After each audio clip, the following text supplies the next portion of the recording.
What's up? Hey. What you doing? Nothing. Taking pictures. Wow.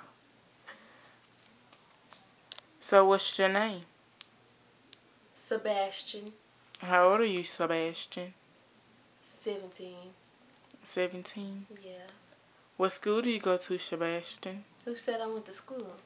So you're a dropout? I never said I was a dropout. I just said who said I went to school. What if I never started? Wow. So how do you know your name? Who does not know their name? I don't know my name. My little cousin is 2, and he knows his name. He ain't in school. He goes to daycare. No, he doesn't. Yes, he do. You don't know my cousin.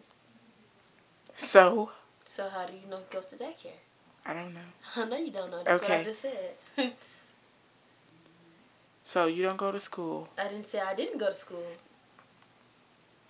Yes, I go to school. I go to SOC. So what are your goals? My goals? My Yeah. goals are to be better than everyone around me, you know, Why is that? because I feel like I'm better than everyone around me. That's so conceited. No, I just want to do better than what I see around me, you know what I'm saying?